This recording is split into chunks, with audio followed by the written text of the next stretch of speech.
Ya, kalau kita fikirkan tentang banjir ini kan, Naz, mungkin saya ramai yang bila air dah surut, okey, lega, tak payah fikir apa-apa dah. Tapi apa yang kita tak sedar adalah penyakit bawaan air, apakah implikasi terhadap anak-anak kecil kita kalau mereka ni, contohlah, merendam ke minum ke air itu, macam mana pula kan? Atau bila kita tengah buat kerja-kerja pembersihan, tiba-tiba terluka tangannya dan mendapat infeksi. Jadi semua ini kita harus cana, terutamanya kepada rakyat Malaysia yang terkesan akibat fenomena banjir ini. Jadi kita bersama-sama dengan Dr. Muhammad Razif Zakaria. Betul, sekarang baru dia doktor, Ketua Penolong Pengarah Bahagian Pendidikan Kesihatan Kementerian Kesihatan Malaysia. Terima kasih doktor kerana bersama-sama kita.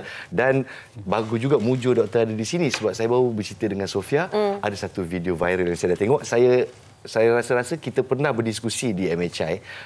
Dua lelaki mengambil roti dan dia celup dalam air banjir itu dan dia ngap, dia makan. Kalau anak saya buat jadi macam mana? Doktor pun terperanjat kekilan. Komen doktor. Komen, tidak digalakkanlah. Berbahaya untuk kesihatan diri sebenarnya sebab risiko penyakit itu ada. Kita tidak tahu apa jenis bakteria ataupun kuman yang ada di dalam air berkenaan sebenarnya. Walaupun badannya besar dan dia mengalir? Risiko itu tetap ada sebenarnya. Sebab kita banjir sebagai sumber yang kita tidak tahu yang ada di dalam air berkenaan, mungkin bangkai binatang ataupun apa juga kotoran yang lain, najis dan sebagainya. Tak nampak benda ni. Walaupun dia bukan berada di pertengahan, dia di tepi. So bila di tepi tu agak perlahan harusnya kan. So bila dia cicah tu, ngap tu, Allahu Akbar. Saya rasa tidak boleh diikutlah. Tidak boleh diikut sebenarnya. Berbahaya untuk kesihatan. Bila penyakit dapat itu mahal harganya. Mahal, mungkin nyawa dibayarnya. Betul. Ya. Yes, jadi correct. di sini kita nak bertanya, bila keadaan pasca banjir ini orang kembali, saya tahu ada kerosakan harta benda dan sebagainya, dan dalam melakukan kajian pembersihan tu, apa yang harus dipantau oleh penonton-penonton kita untuk menjaga kesihatan? Okey. Banjir ni dia sebenarnya membawa, orang kata, masalah emosi jugalah sebenarnya kepada mereka yang menghadapi banjir, menjadi bangsa banjir. Dia balik ke rumah daripada PPS, dia melihat rumah berada dalam keadaan yang mungkin sukar untuk diterima. Satunya dari segi emosinya lah. Yang keduanya dari segi terdedahnya kepada risiko penyakit. Sebab kita, sebagaimana kita katakan tadi, sumber air berkenaan mungkin membawa, orang kata, berbagai jenis bakteria, kuman dan sebagainya. So langkah-langkah untuk menjaga kesihatan diri, keselamatan diri itu sangat penting dalam kalangan mangsa-mangsa banjir ni. Sebab mereka terdedah contohnya kepada penyakit seperti leptospirosis, milioidosis, keracunan makanan dan seterusnya kepada demam denggi juga sekiranya di kawasan perumahan tu ada kawasan-kawasan air yang masih bertakung dan berisiko untuk menjadi tempat pembiakan Aedes. So langkah-langkah yang perlu diambil adalah contoh satu, kena bersihkan kawasan persekitaran rumah itu. Bermula daripada dalam rumah sebenarnya. Okey, bagaimana nak bersihkan? Dengan menggunakan air, sudah tentu. Menggunakan bahan-bahan pencuci ataupun deterjen ataupun Clorox contohnya. So harus dicuci dengan sebaik mungkin, semaksimum yang mungkin dengan nisbah, kalaupun cucian tu 5:1. Contohnya 5 air ataupun 1 Clorox ataupun bahan pencuci yang dibenarkan. Sebab kita tidak tahu kuman apa, bakteria apa yang ada di kawasan perumahan kita. Okey, yang kedua dari segi diri kita sendiri pula. Sebab penyakit-penyakit itu dia mempunyai kontak terus. Andai kata kalau kita mempunyai luka pada badan lah, anggota badan contohnya. So apa yang perlu kita buat adalah kita balut luka berkenaan dengan plaster ataupun balutan yang kalis air. Pakai boot. Pakai sarung tangan getah. Tambahan lagi, pakai juga goggles penutup muka supaya semasa kerja-kerja pembersihan itu tidak ada berlaku sebarang kontak dan secara tidak langsung mengurangkan kita daripada risiko mendapat penyakit. Begitu juga dengan peralatan-peralatan dalam rumah. Pinggan, mangkuk, sudu harus dibersihkan dengan sabun. Dengan deterjen lah.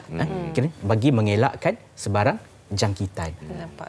Makanan-makanan yang kita tinggalkan semasa kita berada di PPS, yang berada dalam peti sejuk dan sebagainya, bekalan elektrik tak ada, mungkin telah luput, tidak sesuai lagi, dah makan, dah rosak. So harus orang kata dilupuskan. Begitu juga dengan sampah-sampah yang ada harus dilupuskan. Okey. Begitu juga di persekitaran rumah yang lain, di luar macam saya katakan tadi, berisiko dengan menjadi tempat pembiakan denggi. Betul. Contohnya. So banyak perkara ataupun langkah yang perlu diambil kira oleh mangsa banjir. Apabila mereka pulang ke rumah, perkara-perkara ini harus dilakukan. Selain daripada aspek-aspek melihat dari segi orang kata elektrik, lantai licin. Yalah, biasalah bila 2, 3, 4 hari dengan takungan air, kemungkinan lantai yang ada tiles akan dinaiki dengan lumut. So ada risiko untuk berlaku orang kata slippery, dia licin, dia boleh tergelincir dan sebagainya. Kawal anak-anak, jangan terlalu bermain dengan air yang bertakung contohnya di luar rumah. So benda-benda ini boleh menyebabkan penyakit. Minum air yang telah dimasak. Jangan sekali-sekali minum air yang mentah. Baik. Banyak perkara. Doktor, memang banyak protokolnya kalau kita nak sebut tentang kita kena cakna lah. Jangan ambil senang dan sambil lewa. Dan kita tahu daripada sudut perspektif KKM sendiri, bila kita menyentuh tentang menyantuni mangsa-mangsa banjir ini, apakah peranan dan apakah specifically atau secara spesifiknya dilakukan oleh KKM untuk membantu mangsa banjir ini bangkit kembali dan juga memastikan kesihatan mereka? Okey, satu yang utama bila saya sebut dari segi emosi dan juga mental. Kita di Kementerian Kesihatan juga sebenarnya kita mempunyai perkhidmatan psikososial. Dan macam sekarang pun kita dah mempunyai satu pusat yang dikenali sebagai pusat kecemerlangan kesihatan mental, yang mana kita ada talian HEAL.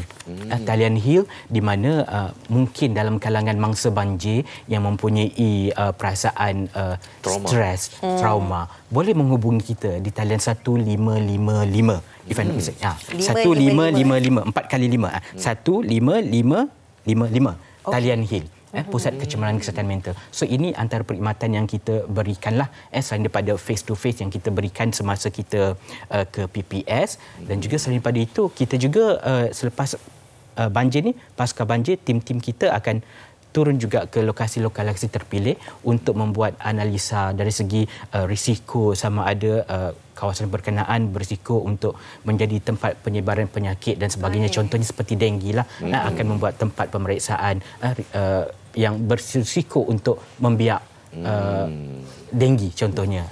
Aedes, bukan denggi. Aedes. Demam yang denggi. membawa demam denggi. Yang membawa demam denggi, nyamuk Aedes. Okey. Baiklah, untuk kita gulung diskusi kita di sini, saya pasti mangsa-mangsa di luar sana yang terkilan, yang mungkin emosinya terganggu dan sebagainya. Tapi apakah pesanan pihak KKM kepada mangsa-mangsa ataupun penonton kita di luar sana? Apa yang harus dilakukan jika gelombang kedua berlaku? Ada juga di antara, buat apa kita nak bersihkan ni semua, nanti air naik balik. Tak apalah, kita biarkan air naik. Ada orang yang fikir macam tu. Apa cerita? Dia memang akan ada. Manusia ini berbagai sebenarnya. Kami di KKM, kita telah pun orang kata menyampaikan maklumat itu lebih awal. Sebelum banjir kita telah arahkan, andai kata ada ahli keluarga yang mungkin sakit dan sebagainya, sediakan supaya mereka dapat dipindahkan dengan lebih awal. Ibu mengandung contohnya, sediakan buku-buku klinik kesihatan dan sebagainya untuk tujuan orang kata pemeriksaan apabila berada di pusat pemindahan nanti. So yang paling utama, sama ada kita menjadi mangsa banjir ataupun tidak, jagalah kesihatan diri kita. Itu yang paling utama sebenarnya. Langkah untuk mengambil tu hanya pada kita. Kita tidak boleh arahkan orang lain, hanya diri kita. Kita tak akan boleh masuk ke boleh buka pintu tu kalau kita tak pusing sendiri. Itu contohnya. So sama juga dengan kesihatan. Anda kata kalau kita tidak menjaga apa yang sepatutnya kita jaga, seperti minum air yang telah dimasak, makan makanan, contohnya jangan makan makanan yang ulam-ulam. Selepas banjir ni elakkan dulu buat sementara waktu. Sebab dia masih lagi berisiko. Betul. Masih lagi berisiko. Kalau boleh elakkan dulu. So itu orang kata antara apa yang patut kita tekankan. Lakukan sekarang, jangan tunggu selepas kita dapat penyakit. Sebab apabila kita dapat penyakit, itu terlalu mahal sebenarnya. Mahal dari segi rawatannya mungkin, mahal dari segi masanya, mahal dari segi pelbagai faktor sebenarnya. Doktor, sebelum kita akhiri perbincangan kita ini, satu pesananlah bagi mereka, bukan sahaja warga kerja KKM, tapi kesemua agensi yang berada di lokasi yang begitu berbahaya seperti itu semasa ataupun pasca banjir. Dari sudut kesihatannya, apa yang boleh disampaikan kepada mereka yang menjadi sukarelawan membantu masa-masa banjir di lokasi? Okey, sebagaimana tadi, sebenarnya maklumat-maklumat tadi juga sama sebenarnya terpakai untuk sukarelawan, untuk petugas dan juga untuk mangsa-mangsa banjir. Amalan dia tetap sama. Tetap sama. Kesihatan dulu. Yes, correct. Betul. Kena praktiskan apa yang kita perlu praktiskan sebagaimana yang saya katakan tadi. Untuk petugas, bootnya pakai, sarung tangannya pakai, gogglenya pakai supaya tidak ada kontak terus dengan air, banjir dan sebagainya. Sebarang risiko kita elakkan. Risiko ada di mana-mana, kita harus elakkan supaya kita tidak menjadi salah seorang pesakit sebagaimana leptospirosis yang boleh menyebabkan kematian. Dalam hal ini, mungkin ada satu soalan yang saya mesti tanya untuk mangsa-mangsa banjir di luar sana. Apakah simptom-simptom yang harus dipantau? Macam orang tiba-tiba terkena food poisoning dan sebagainya, dia tak tahu cerit-berit ke, muntah-muntah ke, macam mana? Kalau macam leptospirosis, dia ada demam panas, sakit kepala, loya, muntah, cirit-birit, sakit otot, jaundice, mata merah. So itu antara orang kata contoh-contoh gejala. Jaundice kalau mata dah mula kuning dan sebagainya itu terus conjunctivitis, sakit mata pun merupakan antara penyakit yang boleh berlaku semasa berada di PPS. Betul. Penyakit berjangkit sebagainya. So keracunan makanan juga, loya, muntah, cirit-birit sebagaimana itu nyata. Saya kira apa jua simptom yang kita hadapi itu jangan bersoal. Betul. Terus segera ke klinik kesihatan, dapatkan rawatan. Itu yang paling utama. Jadi jangan berlengah-lengah jikalau anda di luar sana yang merupakan mangsa banjir ataupun sukarelawan, jikalau menghadapi gejala-gejala seperti itu, sila terus ke hospital untuk mendapatkan rawatan dengan segera. Alhamdulillah, terima kasih. Kita ingat tahun 2023 ni kita prioritize utamakan kesihatan kita, ya. Kita ucapkan terima kasih kepada Dr. Muhammad Razif Zakaria, Ketua Penolong Pengarah Bahagian Pendidikan Kesihatan Kementerian Kesihatan Malaysia KKM, sudi meluangkan masa. Terima kasih.